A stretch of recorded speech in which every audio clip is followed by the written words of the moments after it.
Hello Hindi medium academy में आप सभी का स्वागत है। मैं हूं अरुण कुमार यादव और आज इस वीडियो में हम देखने वाले हैं कक्षा 9 की जो प्रश्नावली है 7.4 इसका सॉल्यूशन। इससे पहले के जो चैप्टर्स हैं उनका लिंक इस वीडियो के डिस्क्रिप्शन में है, आप जाओ वहां से देख सकते हो अगर आपको देखना है तो। फिलहाल इस वीडियो में हम 7.4 को सॉल्व करेंगे। बहुत सारे बच्चों को कमेंट आए हुए हैं इस प्रश्नावली के लिए, तो यहाँ पर देखो जो इसके प्रश्न हैं 7.4 के, इनको करने से पहले आपको जो प्रमेय दी गई हैं 7.6, 7.7 और 7.8 उनको समझना होगा। तो पहले उनको समझ लेते हैं, उसके बाद उन प्रश्नों को देखेंगे जो यहाँ पे दिए गए हैं। ठीक है, अगर किसी को ये सारी प्रमेय समझ में आती हैं पहले से तो डायरेक्ट वो क्वेश्चन पे जा सकता है, मैं टाइम स्टैम्प दे दूंगा। ठीक है, तो वहाँ से आप क्लिक करोगे सीधा क्वेश्चन पे पहुँच जाओगे। फिलहाल यहाँ पे इनको समझ लो अगर आपको नहीं पता है तो, क्योंकि इनके बिना अगर आपको इनकी नॉलेज नहीं है तब आप जो 7.4 के प्रश्न हैं उनको समझ नहीं पाओगे। तो यहाँ पर क्या है, प्रमेय 7.6 है, इसमें बोला गया है किसी त्रिभुज की बड़ी भुजा के सम्मुख कोण बड़ा होता है। ठीक है, बहुत आसान आसान सी प्रमेय है। मतलब अगर आपके पास कोई त्रिभुज है तो जो भुजा सबसे बड़ी है उसके सामने का कोण सबसे बड़ा, जो भुजा उससे छोटी है उसके सामने का कोण उससे छोटा, और जो सबसे छोटी भुजा है उसके सामने का कोण सबसे छोटा। ठीक है, तो अगर मैं इसको समझाऊं तो मान लो एक त्रिभुज है ABC। ठीक है, इस त्रिभुज में मान लो कि जो सबसे बड़ी भुजा है वो AB है। मान लो सबसे बड़ी भुजा क्या है, AB, ऐसा हमें दिया गया। उससे छोटी भुजा BC है और सबसे छोटी भुजा AC है। ठीक है, अगर ऐसा हमें दिया गया है तो हम क्या बोलेंगे कि भाई सबसे बड़ी भुजा कौन, AB, तो AB के सामने वाला कोण सबसे बड़ा।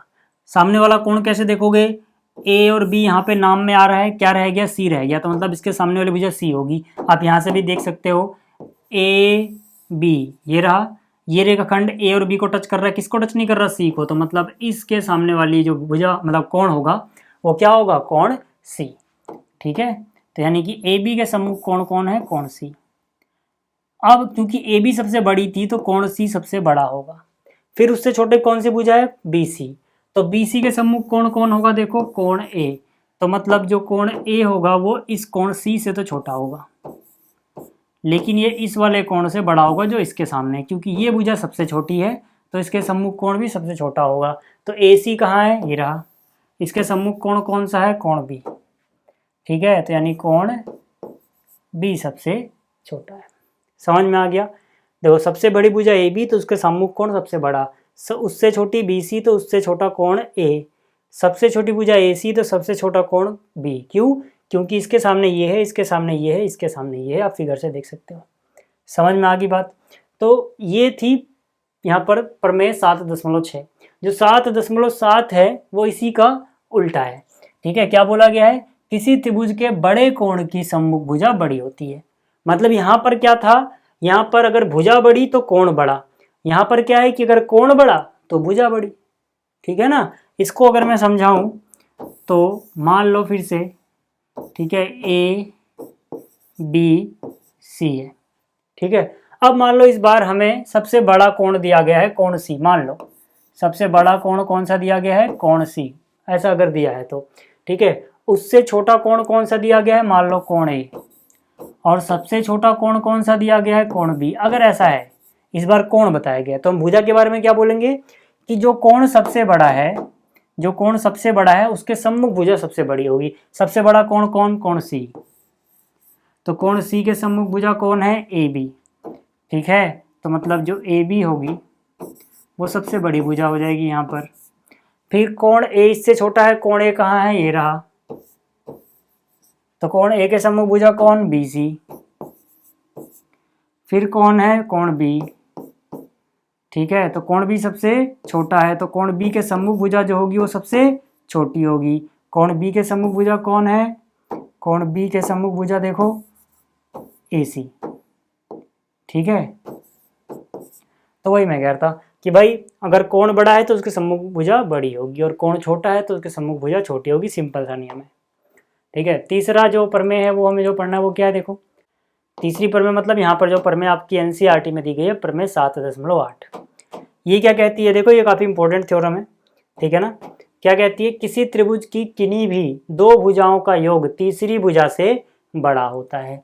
क्या मतलब हुआ, इसको अगर मैं समझाऊं आपको तो देखो मान लो अपने पास एक त्रिभुज है, त्रिभुज का नाम है ABC। यहाँ पे बोल रहे हैं कि अगर ये त्रिभुज बना है तो ऐसा तभी हुआ होगा जब इसकी कोई सी भी दो भुजाओं की लंबाई अगर आपस में जोड़ी जाए तो तीसरी वाली से बड़ी ही आनी चाहिए। अगर ऐसा नहीं होगा त्रिभुज बनेगा ही नहीं। कैसे, देखो यहाँ पर अगर मैं आपको हर एक केस बताऊं तो आप समझो कि मैंने दो भुजाएं ली AB और BC और मैंने इनकी लंबाई का योग निकाल लिया। किसका किसका? AB और BC का। कौन सी भुजा बच गई? AC। तो जो योग आया है ये AC की लंबाई से बड़ा ही रहा होगा। अब कोई और दो भुजाएं ले लो, मान लो BC और AC ले लो, ठीक है। आप कोई और दो भुजाएं ले लो, मैंने BC और AC लिया, इनको जोड़ दिया। BC और AC मतलब BC और AC ले लिया, कौन बच गया? AB। तो इनका योग AB से बड़ा ही रहा होगा। कोई और भुजाएं दो ले लो, AB और AC ले लो, ठीक है। AB और AC को अगर मैं जोड़ूं तो पक्की बात है ये बड़ा आएगा, जो बच गया कौन बच गया? BC, ठीक है। जैसे आप मान लो आपने समकोण त्रिभुज पढ़ा हुआ है, ठीक है, एक 3 4 5 वाला। 3 4 5 वाला बहुत फेमस है, मतलब आपने ABC, ठीक है, पाइथागोरस ट्रिपलेट भी पढ़ा था कि अगर ये भुजा 3 सेंटीमीटर है, ठीक है, ये 4 सेंटीमीटर है, ये आपने बहुत बार ऐसा त्रिभुज देखा होगा, तो ये 5 सेंटीमीटर होता है पाइथागोरस थ्योरम से, है ना। 3 4 तो ये 5। इसमें आप देख लो चाहे, ठीक है, एक एग्जाम्पल दे रहा हूँ जस्ट समझाने के लिए, है ना, प्रूफ नहीं कर रहा क्योंकि एक एग्जाम्पल से प्रूफ होता भी नहीं है, बस ये समझाने के लिए बता रहा हूँ, ठीक। तो AB और BC को जोड़ो, तो AB और BC को जोड़ा 3 और 4, 3 और 4 को जोड़ा कितना हुआ? 7। 3 और 4 7। तो पक्की बात है जो तीसरी भुजा इससे छोटी रही होगी, यानी कि 3 और 4 7 बड़ा है 5 से, ठीक है। तो दो भुजाओं का योग इससे बड़ा है। ऐसे यहाँ BC और AC देख लो, BC कितना? 4, AC कितना? 5। तो 4 5 9 हुआ, तो पक्की बात है 9 बड़ा होगा जो भी AB है। AB कितना है? 3। समझ में आ गई बात? अच्छा, इस तरह पे कैसा सवाल आ सकता है, मान लो आपसे, ठीक है, अगर वो सवाल पूछना चाहें तो वो कुछ इस तरह से सवाल पूछ सकते हैं। सिंपल सा प्रश्न देता हूँ, जैसे बहुविकल्पीय प्रश्न में पूछ लेंगे, ठीक है, आपके पास बहुत सारे ऑप्शन होंगे, पूछेंगे कि इनमें से कौन सा त्रिभुज नहीं हो सकता। जैसे मान लो आपको बोला उन्होंने कि एक त्रिभुज की भुजा है 3 सेंटीमीटर, दूसरी है 3 सेंटीमीटर, तीसरी है 8 सेंटीमीटर। क्या ऐसा त्रिभुज बनना संभव है? क्या ऐसा त्रिभुज बनना संभव है जिसकी एक भुजा 3 हो, दूसरी भुजा भी 3 हो, तीसरी 8 सेंटीमीटर हो? तो अगर आपको ये बात पता है तो आप बोल दोगे फटाक से कि नहीं, ऐसा त्रिभुज नहीं बन सकता, ऐसा त्रिभुज बनना संभव नहीं है। क्यों नहीं है? क्योंकि यहाँ पे अगर आप 3 और 8 जोड़ोगे तो 11 आएगा। 11 तीसरी भुजा ठीक है उससे बड़ा है, यहाँ तक तो ठीक लग रहा है। लेकिन अगर आप 3 और 3 जोड़ोगे, 3 और 3 6, है ना, 3 और 3 6 सेंटीमीटर हुआ। क्या ये तीसरी भुजा से बड़ा आया? नहीं, है ना। तो मतलब ऐसा त्रिभुज नहीं बन सकता जिसमें किन्हीं भी दो भुजाओं का योग छोटा रह जाता हो। क्यों? क्योंकि किन्हीं भी दो भुजाओं का योग हमेशा बड़ा होगा तीसरी से। समझ में आ गई बात? चलिए, ये मेरे ख्याल से आपको क्लास 7th में पढ़ाया होगा ये टॉपिक, ये वाला, ठीक है। अब देखते हैं जरा अपने प्रश्नों को, ये तीनों आपको समझ में आ गई होंगी। अब देखो जो प्रश्न है वो क्या कहते हैं। यहाँ पर जो पहला प्रश्न है इसमें बोला गया है, दर्शाइए कि समकोण त्रिभुज में कर्ण सबसे लंबी भुजा होती है। क्या दर्शाना है? कि समकोण त्रिभुज में कर्ण सबसे लंबी भुजा होगी। तो हम क्या करेंगे, हम पहले तो भैया एक समकोण त्रिभुज बना लेंगे। तो मैंने क्या किया, मैंने यहाँ पर एक समकोण त्रिभुज बना लिया, इसका नाम लिख देते हैं ABC। इसका नाम मैंने क्या लिखा? ABC। कहाँ पे समकोण है? B पे। तो ये फिगर मैंने क्यों बनाई? क्योंकि क्वेश्चन में बात की गई है समकोण त्रिभुज की, मतलब हमें एक समकोण त्रिभुज दिया गया है। आप अपने हिसाब से इसका नाम कुछ भी रख सकते हो, अगर इन्होंने नाम नहीं दिया तो। मैंने नाम रखा है ABC। तो सबसे पहले हम क्या लिखेंगे? दिया है त्रिभुज ABC, जो कि एक समकोण त्रिभुज है। मतलब जो भी कोण पे आपने 90 बनाया वो लिख दो। कोण B पे मैंने क्या बनाया? 90, ठीक है। इसके बाद हम क्या लिखेंगे? इसके बाद हम लिखेंगे कि हमें सिद्ध क्या करना है। तो मैंने यहाँ लिखा सिद्ध करना है। अच्छा, क्या सिद्ध करना है? सिद्ध करना है कि जो समकोण त्रिभुज है इसमें कर्ण सबसे लंबी भुजा है। कर्ण किसे बोलते हैं? जो 90 के सामने वाली भुजा होती है। 90 के सामने वाली भुजा क्या है? AC, यानी कि यहाँ पर AC कर्ण है। तो हमें सिद्ध करना है कि कर्ण AC, कर्ण जो कि मैंने क्या बोला यहाँ पर AC, त्रिभुज की सबसे लंबी भुजा है, सबसे लंबी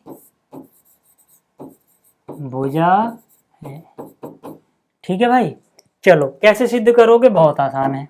ठीक है, हम लिखते हैं यहाँ पे उपपत्ति, मतलब सिद्ध करने के लिए जो भी हमारे पास लॉजिक है, प्रमाण है, वो सब यहाँ पे उपपत्ति के अंडर आएंगे। ठीक, कैसे सिद्ध कर सकते हो, देखो यार, अभी जो मैंने आपको प्रमेय पढ़ाई वहां से सीधा सीधा नजर आ रहा है कि अगर मुझे किसी भुजा को सबसे बड़ी भुजा दिखानी है और मेरे पास भुजा से रिलेटेड कोई जानकारी नहीं है, जानकारी किससे रिलेटेड है, किसी कोण से, तो मतलब कोण की मदद लेके ही तो मैं भुजा को सिद्ध कर पाऊंगा, क्योंकि यहाँ पर जो क्वेश्चन है यहाँ पे सिर्फ कोण के बारे में बताया गया है।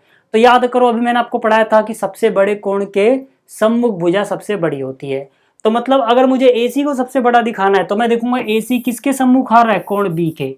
तो मतलब मुझे अगर किसी तरह से ये दिखाना आ जाए कि कोण B सबसे बड़ा है तो कोण B के सम्मुख भुजा सबसे बड़ी सिद्ध हो जाएगी, है ना। मतलब मुझे कोण B सबसे बड़ा दिखाना है, तो चलो दिखाते हैं। कैसे दिखा पाएंगे हम, देखो मैं यहाँ लिखूंगा कि कोण B तो मुझे दिया गया है 90, ये तो दिया है, कोण B जो है वो 90 दिया है, मतलब बाकी दोनों कोण 90 से छोटे हैं, ऐसा मैं कहीं से ना कहीं से निकाल के लेके आऊंगा, तभी काम बनेगा। कैसे लेके आऊंगा, देखो मैं अब यहाँ पे मेरे पास और जानकारी ही नहीं है, कुछ जानकारी क्या है कि तीनों को जोड़ के 180 आएगा, यही तो जानकारी है कोण के बारे में। तो हम बोलेंगे यहाँ पर त्रिभुज ABC में अगर हम कोण A, कोण B और कोण C को जोड़ते हैं तो 180 डिग्री आता है। यहाँ पे आप क्या लिखोगे, देखो जगह ज़्यादा नहीं है तो आप लिख लेना, त्रिभुज के तीनों कोणों का योग 180 डिग्री होता है। ठीक है, या फिर आप इसको सिंपल भाषा में मतलब शॉर्ट में भी लिख सकते हो, त्रिभुज का कोण योग गुणधर्म। ठीक, तो यहाँ से A नहीं पता अपने को क्या है, B पता है अपने को 90 डिग्री, वो तो दिया ही हुआ है, C नहीं पता अपने को क्या है, बराबर 180। 90 उधर जाएगा, यहाँ क्या बचेगा, कोण A जमा कोण C, 90 उधर गया, 180 में से 90 माइनस करोगे 90 ही बचेगा, है ना, 90 उधर गया होगा, 180 माइनस 90। तो यहाँ से अगर मुझे ये पता लगा कि A और C को जोड़ के 90 आ रहा है और इनमें से कोई भी जीरो नहीं हो सकता, ठीक है ना, कोई भी त्रिभुज का कोई भी कोण जीरो नहीं होता है कभी। ठीक है, तो मतलब इनमें से कोई ऐसा नहीं है कि एक जीरो हो जाए तो दूसरा 90 हो जाए, ऐसा भी नहीं होगा। ठीक है ना, जीरो से तो बड़े ही हैं दोनों और दोनों को जोड़ के 90 आ रहा है, तो आप क्या बोलोगे, ये भाई साहब तो अकेले ही 90 के बराबर हैं और यहाँ पे दो जनों को जोड़ के 90 आ रहा है, तो ये दोनों 90 से छोटे रहे होंगे, तभी तो दोनों को जोड़ने की जरूरत पड़ रही है। अगर अकेला ही कोई 90 होता तो दूसरे की जरूरत नहीं पड़ती, समझ में आ रही ना बात। तो मतलब दोनों को जोड़ के 90 आ रहा है तो दोनों न्यून कोण है, 90 से तो छोटे हैं, तो यहां पे बोलेंगे इसका मतलब है कोण A व कोण C दोनों न्यून कोण है। न्यून कोण मतलब 0 से बड़े और 90 से छोटे। ठीक है, अब अगर ये न्यून कोण है तो क्या पता लगा इससे, यार यही तो पता लगा कि भैया अगर आप दोनों न्यून कोण हो तो 90 से तो छोटे हो, और B जो है वो भाई साहब 90 है, तो मतलब जो कोण B है क्योंकि वो अकेला ही 90 है तो वो A से भी बड़ा हुआ, और जो कोण B है वो कोण C से भी बड़ा हुआ। क्यों, क्योंकि ये दोनों 90 से छोटे हैं जबकि ये 90 था B, तो B तो इन दोनों से बड़ा ही हो जाएगा। अब यहाँ पे अपनी प्रमेय काम आएगी, क्या कि अगर कोण बड़ा है तो उसके सामने वाली भुजा बड़ी होगी। कोण कौन, B बड़ा है, B के सामने वाली भुजा कौन, AC, तो B के सामने वाली भुजा कोण B के नीचे लिख दो जो कि आएगा AC बड़ा है कोण A। कोण A के सामने कौन सी भुजा आ रही है, BC। ठीक है, तो यानी कि ये AC बड़ा है BC से, और कोण B बड़ा है कोण C से, तो कोण B के सम्मुख भुजा फिर से वही AC बड़ा है C के सम्मुख भुजा, C ये रहा, C के सम्मुख भुजा कौन, AB। ठीक है, तो यहां देखो यार तीन ही भुजाएं थी, तीन भुजाओं में से एक भुजा AC जो है ये बाकी दोनों से बड़ी है। बाकी दोनों से बड़ी होने का क्या मतलब है, AC सबसे बड़ी है। ठीक है, तो हम बोलेंगे कर्ण AC, कर्ण जो कि AC है त्रिभुज की सबसे बड़ी भुजा, क्योंकि दोनों से तो बड़ी है ना, सबसे बड़ी भुजा है, यही तो हमें सिद्ध करना था। ठीक है, हो गया। तो ये था इसका कौन सा प्रश्न, पहला। अब बात करते हैं दूसरे की। अब देखो जो प्रश्न संख्या 2 है इसकी बात करते हैं। इसमें क्या बोला गया है कि जो आकृति है अपने पास, इसमें ए बी सी की भुजाओं ए बी और ए सी को क्रमशः बिंदुओं पी और क्यू तक बढ़ाया गया है। ठीक है, जो यहाँ पर दिख रहा है आपको ए बी, इसको आगे कहाँ तक बढ़ाया गया है, बिंदु पी तक। और जो आपको ये ए सी दिख रहा है इसको बढ़ाया गया है बिंदु क्यू तक। ठीक, यहाँ पे हमसे बोल रहे हैं कि साथ ही कोण पी बी सी छोटा है कोण क्यू सी बी से, तो दर्शाओ कि ए सी बड़ा है ए बी से। ठीक है, इस तरफ चोंच है, मतलब चोंच वाली यानी ये साइड छोटी रहेगी। ठीक है, और इस साइड वाला एंगल बड़ा रहेगा। ठीक, तो यहाँ पर देखो ये कोण है कहाँ, इसको विजुलाइज करो। पी बी सी ये रहा, ये कोण छोटा है क्यू सी बी से। क्यू सी बी कहाँ है, देखो ये रहा, यानी ये कोण छोटा वो कोण बड़ा। और हमें दर्शाना क्या है, हमें दर्शाना है कि जो ए सी है वो बड़ा है ए बी से। ठीक है, तो चलो इसको करते हैं। सबसे पहली बात जो हमें दिया था कि ये कोण छोटा है, इससे वो मैं लिख दिया। जो हमें सिद्ध करना है या दर्शाना है वो भी मैंने यहाँ लिख दिया। ठीक है, अब इनको हम करेंगे कैसे, बहुत आसान सवाल है। कैसे करोगे, देखो पहली बात कि अपने को यहाँ पर इस कोण और इस कोण में कुछ ना कुछ पता है। ठीक है, और जो पूछा गया है वो त्रिभुज की भुजाओं के बारे में पूछा गया है। हमें पता है त्रिभुज के बाहर का कोण, तो हम कुछ ना कुछ करके इन बाहर वाले कोणों का कोई ना कोई रिश्ता ढूंढेंगे कि अंदर वाले कोणों से हमें कुछ ना कुछ मिल जाए। ठीक है ना, क्योंकि अंदर वाले कोण छोटे बड़े सिद्ध करेंगे तभी तो भुजा छोटी बड़ी सिद्ध होगी। तो उसके लिए क्या है, उसके लिए मैं इसको बोलता हूँ अंदर वाले कोण को कोण 1 और इधर वाले कोण को बोल देता हूँ कोण 2। ठीक है, अब क्या होगा, अब मैं बोल सकता हूँ पी बी सी, कोण पी बी सी प्लस में कोण 1 बराबर होगा 180 डिग्री के। कौन कौन सा कोण मैंने लिया, फिर से देख लो। पी बी सी यानी ये बाहर वाला कोण, ठीक है ना, ये बाहर वाला, और कोण 1 यानी ये वाला। तो ये देखो ये रैखिक युग्म है। क्या है ये, रैखिक युग्म। ये सीधी रेखा है, इस पे बने हुए युग्म है ये। तो इनको जोड़ के तो 180 आएगा, ये तो हमें पता है। ठीक है भाई, तो यहाँ पे क्या कारण लिखोगे, कारण लिखोगे कि ये रैखिक युग्म है, ये रैखिक युग्म है। समझ में आ गया। चलो इसके बाद हम क्या बोलेंगे, कोण क्यू सी बी जमा में कोण 2 बराबर होगा फिर से 180। क्या कारण लिखोगे, वही कारण, रैखिक युग्म है। कौन कौन से कोणों की बात करी, क्यू सी बी मतलब ये बाहर वाला कोण और ये अंदर वाला, ये दोनों रैखिक युग्म है।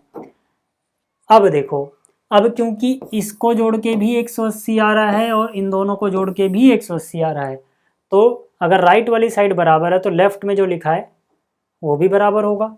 तो मतलब मैं बोल सकता हूँ कि अगर मैं इसे समीकरण 1 कह रहा हूँ और इसे समीकरण 2 कह रहा हूँ, तो मैं बोलूँगा समीकरण 1 व 2 से, समीकरण 1 व 2 से, 1 व 2 से ये वाली जो चीज़ है यानी कि कोण पी बी सी जमा में कोण 1, ये बराबर होगा इधर जो है यानी कि क्यू सी बी प्लस कोण 2। ठीक है, अब यहाँ पे आके बात अटक जाएगी, लेकिन हमें एक और चीज़ बताई गई थी। क्या बताई गई थी कि भैया जो पी बी सी है वो छोटा है क्यू सी बी से। हमें ये भी तो बताया गया था कि जो पी बी सी है वो छोटा है, ठीक है, वो छोटा है जो कोण पी बी सी है। ठीक है, जो कोण पी बी सी है ये छोटा है कोण क्यू सी बी से। समझ में आ गई बात। तो आप देखो, अगर कोण पी बी सी कोण क्यू सी बी से छोटा है तो इन दोनों को साथ में देखो, आपको क्या समझ में आता है। इन दोनों को साथ में देखें तो हमें ये समझ में आता है कि देखो भाई पी बी सी छोटा है, मतलब ये पार्टी हो गई छोटी, किससे, क्यू सी बी से, और दोनों तरफ कुछ जोड़ा गया है, फिर मामला हो गया बराबर।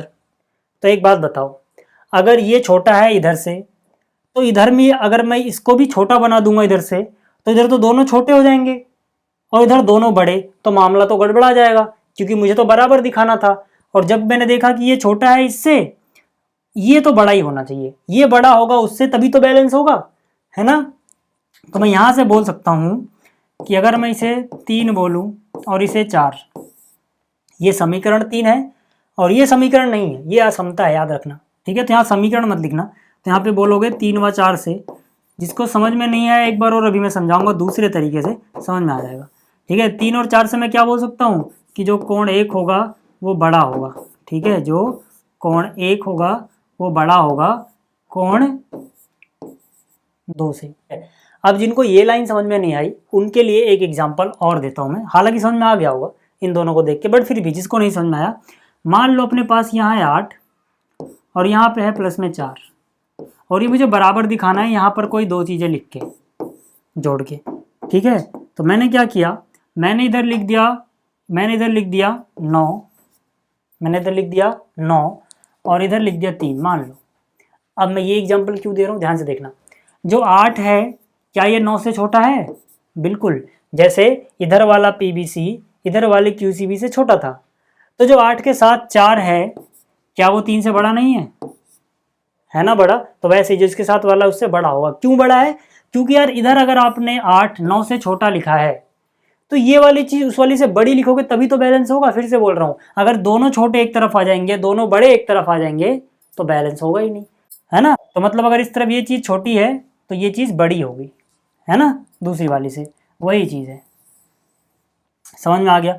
अब जैसे ही कोण 1 कोण 2 से क्या आ गया? बड़ा।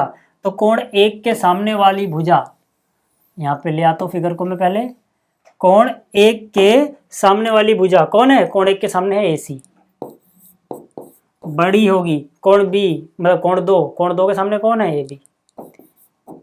कारण लिखना पड़ेगा यहाँ पे, कारण लिख लेना, ठीक है, आप लिख लेना कि बड़ी भुजा के सम्मुख कोण बड़ा होता है। त्रिभुज में बड़ी भुजा के सम्मुख कोण बड़ा होता है, ये कारण आएगा यहाँ पे। समझ में आ गया होगा आपको। चलिए अब आगे चलते हैं। आप देखो जो प्रश्न संख्या 3 है, इसमें बोला गया कि जो आकृति अपने को दी गई है इसमें कोण B कोण A से छोटा है, कोण B छोटा है कोण A से, और कोण C कोण D से छोटा है, कोण C कोण D से छोटा है, ठीक। और हमें दिखाना है कि AD BC से छोटा है। AD मतलब ये पूरी भुजा, BC मतलब ये पूरी भुजा, ठीक है ना। तो हमें दिखाना है कि जो AD है वो BC से छोटा है। कैसे दिखाएंगे? देखो पहले जो दिया था मैंने लिख दिया, जो हमें दी गई थी चीज़ें, जो दर्शाना है वो भी लिख दिया। कैसे सिद्ध करोगे? देखो किसी एक त्रिभुज को पकड़ लो, मान लो AOB में, त्रिभुज AOB में, इस त्रिभुज में देखो कौन छोटा कौन बड़ा है? कोण B कोण A से छोटा है। तो मैंने यहाँ लिखा, यहाँ पर कोण B जो है वो कोण A से, ठीक है, क्या है? छोटा है। ये कैसे लिखा मैंने? ये मुझे दिया गया था, ठीक है ना। ये मैं क्यों लिख पाया? क्योंकि ये मुझे दिया है, ठीक है। बहुत आसान प्रश्न है, बहुत आराम सोल्व करेंगे इसको। कोण B के सामने वाली भुजा देखो इस त्रिभुज में देखना है। इस त्रिभुज में कोण B जो है इसके सामने कौन आ रहा है? OA। इसके सामने कौन है? भुजा OA। तो ये छोटा हो जाएगा, क्योंकि अगर कोण छोटा तो सामने वाली भुजा भी छोटी होगी। कोण A के सामने वाली भुजा कौन है? OB, ठीक है। इसका कारण क्या आएगा?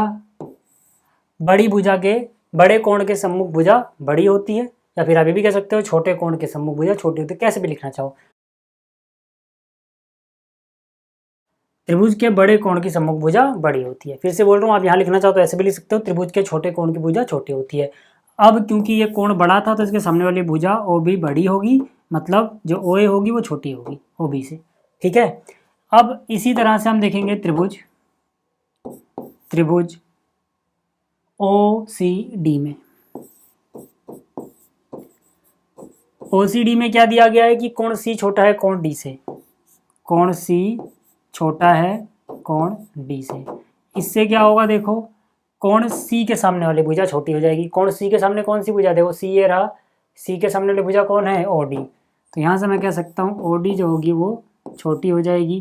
किससे? कोण D। कोण D ये रहा, कोण D के सामने वाली भुजा कौन? OC, ठीक है। तो यहाँ से फिर से वही छाप देना, छोटे कोण की सम्मुख भुजा छोटी होती है, या फिर बड़े कोण की सम्मुख भुजा बड़ी होती है, कैसे भी लिख सकते हो, ठीक है। ये हो गई पहली और ये हो गई दूसरी। एक और दो को जोड़ दो, एक और दो को जोड़ दो, लेफ्ट वाला हिस्सा लेफ्ट में, राइट वाला हिस्सा राइट में। तो देखो पहले के लेफ्ट में ओ ए है, दूसरे के लेफ्ट में ओ डी है। तो यहाँ से मैंने क्या किया, ओ ए प्लस ओ डी, इनके बीच में निशान देखो क्या है, एक जैसा, ठीक है। तो निशान लेस देन, यानी छोटे का निशान, इधर छोटा जिस तरफ चोंच है, इधर उधर देखो ओ बी और इधर ओ सी, ठीक है ना, इस तरफ। तो यहाँ से ओ बी और ओ सी जोड़ते वक्त आपको ध्यान रखना है कि यहाँ पे अगर आपने छोटे का निशान लगाया है तो यहाँ पे छोटे का निशान हो, तब लेफ्ट वाला लेफ्ट में, राइट वाला राइट में जोड़ोगे, ठीक। ओ ए और ओ डी क्या बनेगा, क्या फिगर नज़र आ रही है, ऊपर चली गई, आ रही है नज़र, ठीक है। देखो ओ ए और ओ डी, तो ओ ए तो इतना है, ओ डी इतना है, दोनों को मिला के कितना हुआ, ए से लेके डी तक, यानी हो जाएगा ए डी छोटा है, ए डी छोटा है किससे, ओ बी और ओ सी जोड़ो, ओ बी मतलब ये और ओ सी मतलब ये टुकड़ा, दोनों को मिला के क्या हो गया, पूरा बी सी, ठीक है। तो ये बी सी, यही तो हमें सिद्ध करना था, ठीक है, हो गया। चाहे आप देख सकते हो हमें यही सिद्ध करना था, ठीक है, तो हमने ये सिद्ध कर दिया। चलिए ये आपको समझ में आ गया होगा। अब बात करते हैं अगले प्रश्न की। अब देखो जो प्रश्न संख्या 4 है, इसमें क्या बोला गया है, इसमें बोला गया है ए बी और सी डी क्रमशः एक चतुर्भुज ए बी सी डी की सबसे छोटी और सबसे बड़ी भुजाएं हैं।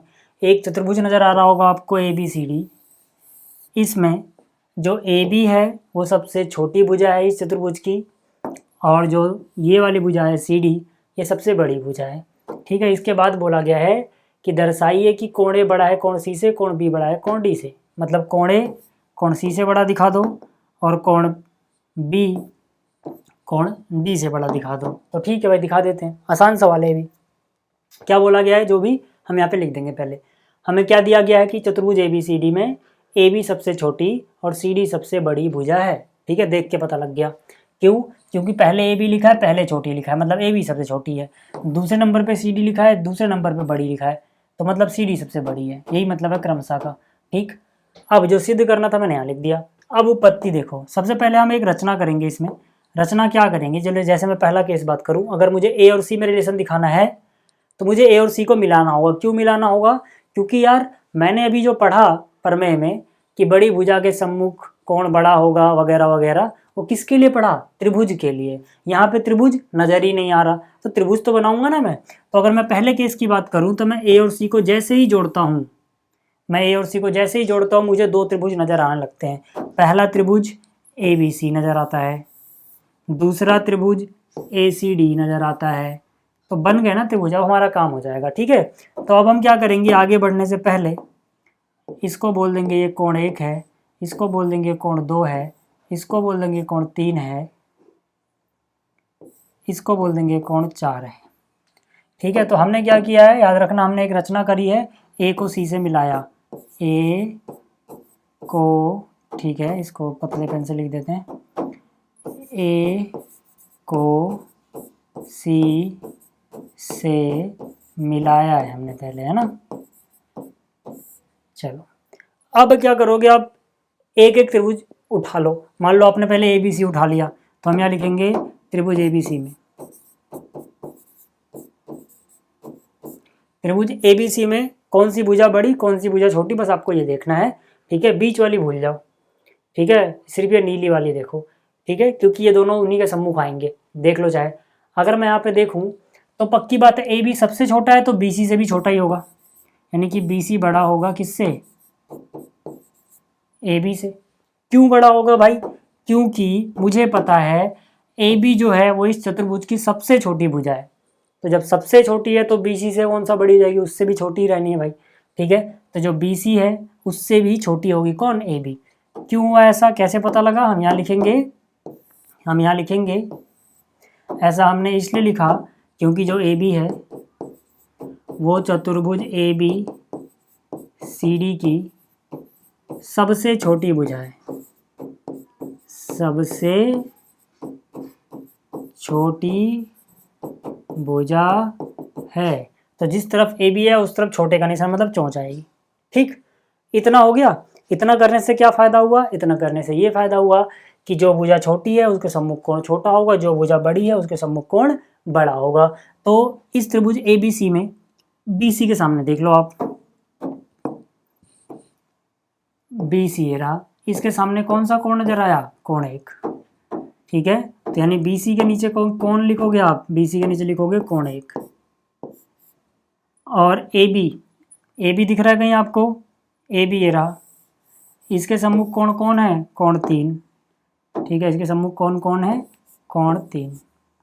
ठीक है, अब हमने ऐसा क्यों लिखा ये हमें लिखना पड़ेगा। हम लिखेंगे त्रिभुज की बड़ी भुजा का सम्मुख कोण बड़ा होता है।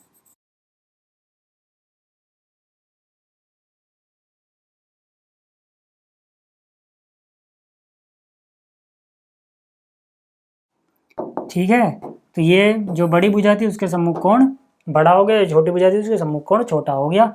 इसको पहली असमिका बोल के छोड़ देते हैं। ठीक, इसी तरह से ऊपर वाले त्रिभुज में देखो, त्रिभुज ACD में, त्रिभुज ACD में सबसे बड़ी भुजा CD थी, तो CD तो बड़ी ही होगी भाई। CD बड़ी किससे? AD से। ठीक है ना, दिख रहा है ना आपको कि भाई CD ये है, AD ये है। CD सबसे बड़ी भुजा थी तो AD से भी क्या होगी? AD से भी बड़ी ही होगी। अब CD के सम्मुख कोण देखो जरा क्या है। CD के सम्मुख कोण, इसमें जो CD है ये रहा, तो इस CD के, ठीक है, इस CD के सम्मुख कोण कौन है? कोण 2। और जो AD है इसके सम्मुख कौन है? कोण 4। तो यहाँ पे हम बोलेंगे CD के सम्मुख कोण, CD के सम्मुख कोण है कोण 2 जो कि बड़ा होगा, इसके सम्मुख कोण जो है कोण 4 की। ठीक है, कारण वही आएगा, लिख लेना। हमने यहाँ पे CD को AD से बड़ा क्यों दिखाया? यहाँ पे लिखोगे CD सबसे बड़ी भुजा है, CD सबसे बड़ी भुजा है चतुर्भुज की, तो CD AD से ही बड़ा होगा। फिर अगर ये भुजा बड़ी तो कोण बड़े क्यों हो गए? यही वाली लाइन छाप दोगे, त्रिभुज की बड़ी भुजा के सम्मुख कोण बड़ा ही होता है। समझ में आ गई बात? अब जरा आ जाओ यहाँ पर, अब इनको आप जोड़ लो। ठीक है, किसको किसको जोड़ लो? 1 और 2 को जोड़ लो। 1 और 2 को जोड़ोगे, अस्मिका 1 और 2, तो मतलब इनका लेफ्ट वाला हिस्सा आपस में, यानी कोण 1 कोण 2 में जुड़ जाएगा। ठीक है, कोण 1 कोण 2 में जुड़ जाएगा, निशान यही रहेगा। और कोण 3 कोण 4 में जुड़ जाएगा, कोण 3 कोण 4 में जुड़ जाएगा। अच्छा, 1 और 2 को जोड़ के क्या बन रहा है? 1 और 2 को जोड़ के बन रहा है कोण A। देख लो, चाहे 1 और 2 को जोड़ के क्या बन रहा है? कोण A बड़ा होगा। 3 और 4 को जोड़ के क्या बन रहा है?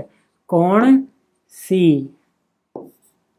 ठीक है, तो एक हिस्सा तो सिद्ध हो गया जो हमें सिद्ध करना था। इसी तरह से दूसरे हिस्से की बात करते हैं। दूसरे हिस्से के लिए हम क्या करेंगे? दोबारा से वही फिगर बनाएंगे।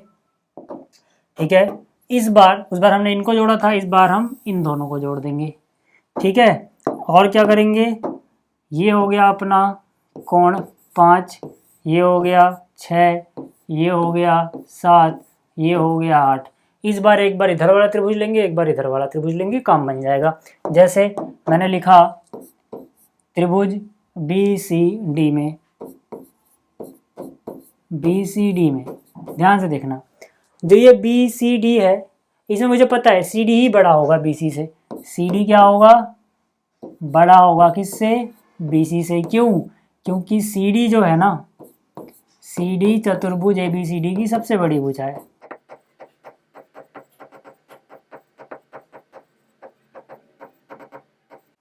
ठीक है, तो अगर CD सबसे बड़ी भुजा चतुर्भुज की, तो जो CD होगा वो इससे भी बड़ा होगा, BC से भी। अब देखो जरा, CD के सम्मुख कोण कौन सा है और BC के सम्मुख कोण कौन सा है वो लिख दो। तो CD ये रहा, इसके सम्मुख कोण कौन सा दिख रहा है? कोण 6।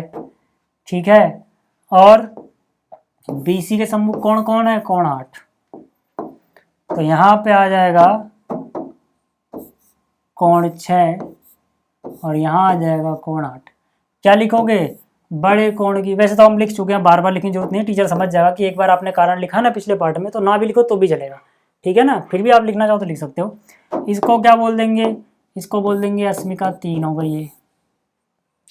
फिर इसी तरह से ABD में, त्रिभुज ABD में, ठीक है, आप हालांकि इसी प्रकार लिख के भी छोड़ सकते थे, बट मैं पूरा सॉल्व करके दिखा रहा हूँ ताकि आप 2 बार देखो तो आपको समझ में आ जाए।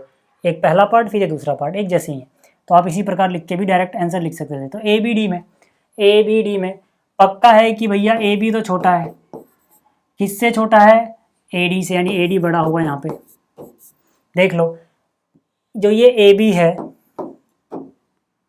ये तो सबसे छोटी भुजा थी ना, तो ए डी से भी छोटी होगी, यानी ए डी बड़ा होगा। अब आ जाओ ए डी का सम्मुख कोण कौन सा है, ए डी का सम्मुख कोण देखो इस वाले त्रिभुज में कौन है, कोण 5, और इसके सम्मुख कौन है, कोण 7। ठीक है, तो इसके सम्मुख आ गया कोण 5 और यहाँ आ गया कोण 7। कारण वगैरह समझ में आ गया होगा आपको।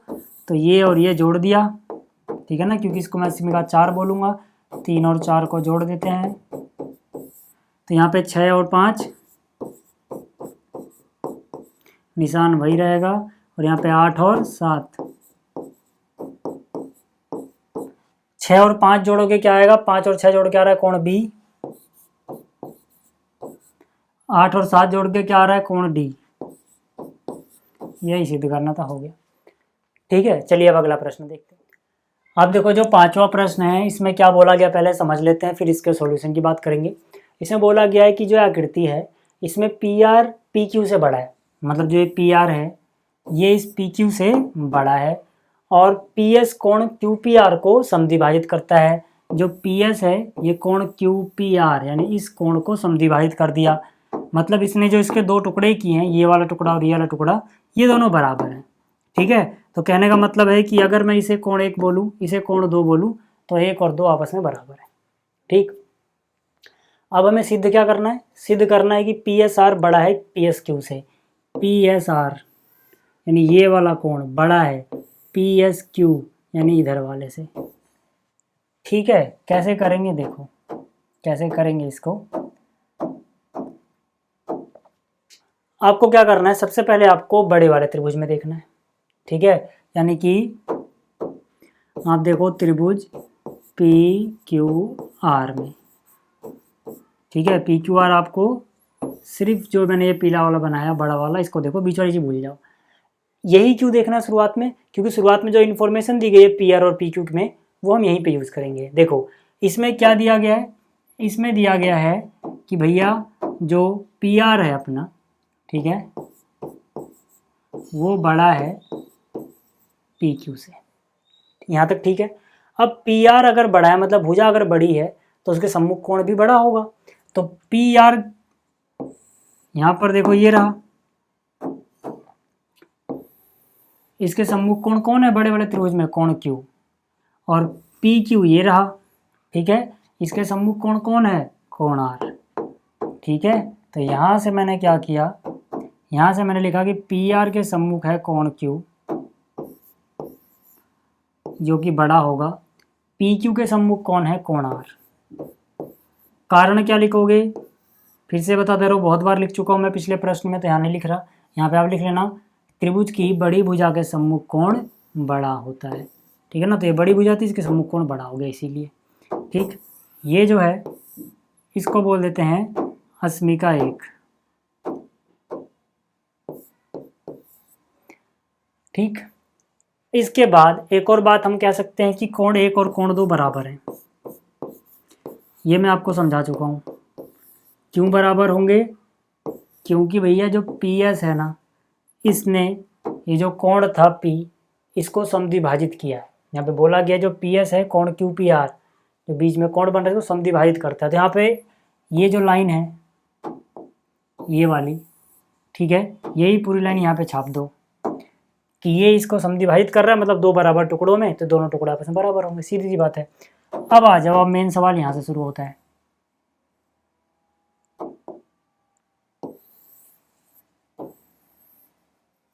इसको मैं नीचे लेके आता हूँ। ठीक, अब देखो हम क्या बोलेंगे। अब कोई भी एक तरफ का त्रिभुज आप उठा लो छोटा वाला, तो मैंने यहाँ पे लिखा कि मैं पहले देखता हूँ त्रिभुज पी क्यू एस में। मैंने लिखा त्रिभुज पी क्यू एस में क्या बोल सकते हो, कोण 1 जमा में कोण क्यू जमा में कोण पी एस क्यू कितना होगा, 180। क्यों होगा, बचपन से पढ़ते आए त्रिभुज के तीनों कोणों का योग 180 होता है, यहाँ पे लिख दोगे आप। ठीक है, इसको बोल दिया तीसरी। ठीक है, इसी तरह से उधर वाले त्रिभुज में पी एस आर में देखो, पी एस आर में इसके भी तीनों कोणों का योग 180 होगा, यानी इस वाले की बात कर रहा हूँ मैं। ये वाला कोण 2, ये वाला कोण आर और ये वाला कोण पी एस आर, इनको जोड़ के 180 आएगा कि नहीं? तो हम यहाँ लिखेंगे कोण 2 जमा में कोण आर जमा में कोण पी एस आर, कितना आना चाहिए? 180। त्रिभुज के तीनों कोणों में 180 होता है। अब जरा यहाँ पे आ जाओ 3 व 4 से, समीकरण 3 व 4 से क्या बोल सकता हूँ यार? सीधी सी बात है, ठीक है, कि इस तरफ 180 इस तरफ 180, तो राइट साइड बराबर है तो लेफ्ट में जो भी है इसके बराबर होना चाहिए। ठीक, तो यहाँ पे लेफ्ट में क्या है? कोण 1, कोण क्यू और कोण पी एस क्यू। यहाँ पे लेफ्ट में क्या है? कोण 2, कोण आर, कोण पी एस आर। अब देखो यार, कोण 2 और कोण 1 तो कट जाएंगे। क्यों कट जाएंगे? क्योंकि कोण 1 और कोण 2 आपस में बराबर था। ठीक है ना, कारण लिख सकते हो कोण 1 बराबर कोण 2 है, ऊपर सिद्ध किया हमने, तो बराबर चीज़ें कट जाएंगी। ठीक है, दूसरी बात देखो, यहाँ पे क्या बचा? Q और पी एस क्यू, और यहाँ क्या है? R और पी एस आर। और हमें एक बात पता है कि जो कोण Q है वो बड़ा है, कोण Q जो बड़ा है किससे? कोण R से। ये हमने कैसे लिख दिया? ऊपर सिद्ध किया है, तो यहाँ लिख सकते हो ऊपर सिद्ध किया। ठीक है, कि कोण Q जो है कोण R से बड़ा है। फिर से वही लॉजिक आ गया जो हमने पहले देखा था कि अगर दो लोगों को जोड़ के, यहाँ के दो लोगों को जोड़ के बराबर लाना है, ठीक है, तो अगर एक तरफ की कोई चीज़ बड़ी है, जैसे ये वाली Q इस वाले R से बड़ा है, तो बराबर करने के लिए ये इसको इससे छोटा होना पड़ेगा। क्यों? क्योंकि अगर एक ही तरफ दोनों बड़ी चीज़ें रख दोगे और एक ही तरफ दोनों छोटी चीज़ें रख दोगे तो बराबर कैसे होगा? होगा ही नहीं। तो मतलब अगर ये बड़ा है इससे, तो बैलेंस करने के लिए ये छोटा होना चाहिए इससे। तो हम कह सकते हैं कि इन दोनों को देख के हमें पता लग रहा है, कि अगर Q बड़ा है तो इसके साथ वाला पी एस क्यू छोटा होगा। किससे? कोण पी एस आर से। और यही हमें सिद्ध करना था। और एक बात और, आप इससे कंफ्यूज मत होना कि जो हमें सिद्ध करना है ना, उसमें ये चीज़ देखो लेफ्ट में है और ये चीज़ राइट में है, इसीलिए जो निशान है वो इस तरफ खुला हुआ है मुँह। ठीक है ना, क्योंकि ये चीज़ उन्होंने इस तरफ लिखी है, ये चीज़ इस तरफ लिखी है, वो एक ही बात है। ठीक, तो चलो ये समझ में आ गया आपको। अब अगला प्रश्न देखते हैं। अब जो अगला प्रश्न है इसमें बोला गया है, दर्शाइए कि एक रेखा पर दिए हुए बिंदु से जो उस रेखा पर स्थित नहीं है, जितने रेखाखंड खींचे जा सकते हैं उनमें लंब रेखाखंड सबसे छोटा होता है। कहने का क्या मतलब है कि हमें यह दर्शाना है कि अगर अपने पास कोई रेखा है, मान लो अपने पास कोई रेखा है, रेखा L, ठीक है, अब इस रेखा पर कोई दिया हुआ बिंदु है जो इस रेखा पे नहीं है। मान लो यहाँ पे कोई बिंदु है जो इस रेखा पे नहीं है। अब इस A से जितने रेखाखंड इस रेखा पे खींचे जा सकते हैं उनमें से वही रेखाखंड सबसे छोटा होगा जो इस पे लंब यानी 90 डिग्री का कोण बनाएगा। यानी कि देखो, अगर मैं इसको इससे मिलाऊं और मैं बोलूँ कि ये लंब है, मतलब ये 90 डिग्री है। अब यहाँ से तो मैं बहुत सारे रेखाखंड खींच सकता हूँ। जैसे यहाँ से मैंने ये खींच दिया, मान लो ये C है, यहाँ से मैंने ये खींच दिया, मान लो ये D है। ऐसी बहुत सारी खींच सकता हूँ, है ना, इधर भी खींच सकता हूँ, ये मान लो E है। तो ये बोला गया है कि इस बिंदु से जो लंबवत आया है यानी कि AB, यही सबसे छोटा होगा, बाकी सब इससे तो बड़े होंगे, AB से तो बड़े होंगे। यानी कि AC भी AB से तो बड़ा ही होगा, AD भी AB से तो बड़ा ही होगा, AE भी AB से बड़ा होगा, मतलब AB सबसे छोटा होगा। ठीक है, ये हमें दर्शाना है। तो कैसे दर्शाएंगे उसकी बात कर लेते हैं। अब मैंने लिखा दिया है, एक ही चीज दी गई है यहाँ पे कि जो AB है वो लंब है, AB जो है वो लंब है रेखा L पे, यानी कि कोण B जो है वो 90 डिग्री दिया गया है। सीधी सी बात है, ये दिया गया है हमें। हमें सिद्ध क्या करना है? सिद्ध करना है, सिद्ध करना है A से एल पर, ए से एल पर खींचे गए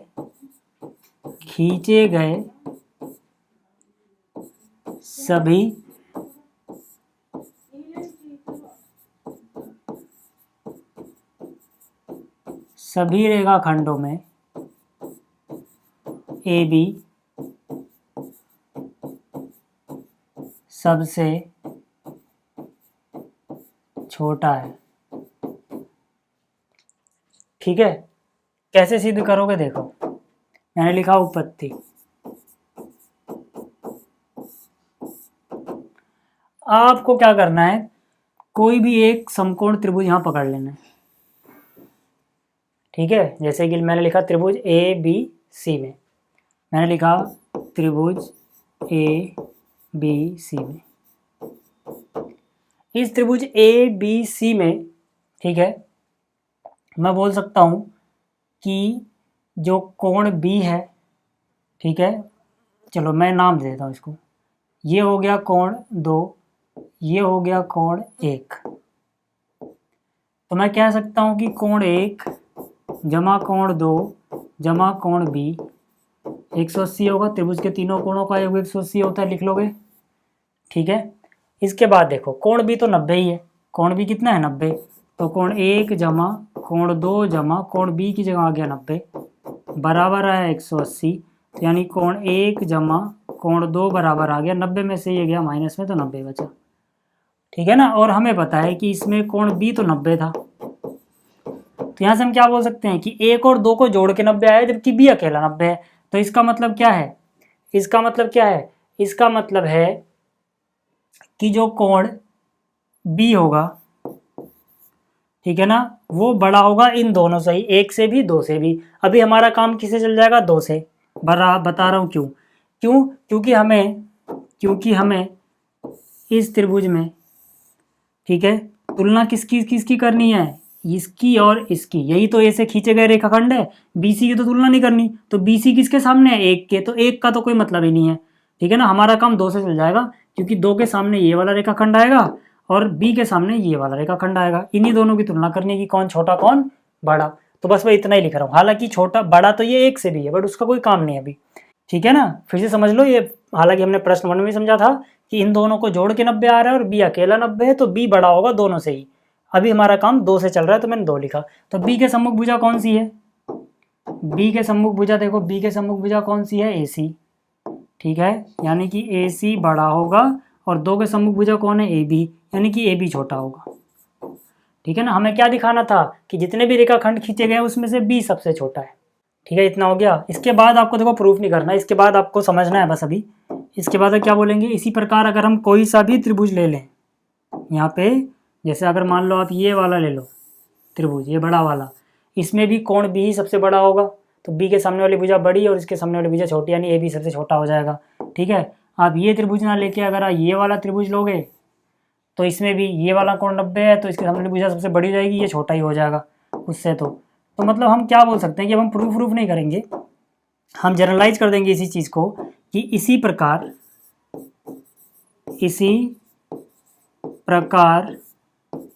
है ना, ए से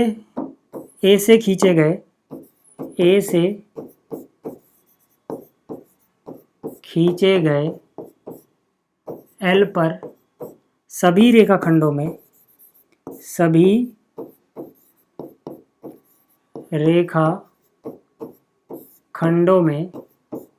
ए बी सबसे छोटा होगा, ए बी सबसे छोटा होगा, है ना। कुछ भी खींच लो, ए बी हमेशा क्या आएगा, सबसे छोटा। तो ये प्रश्नावली यहाँ खत्म हो गई। जल्दी मिलेंगे अगली वीडियो में। इस वीडियो को देखने के लिए धन्यवाद।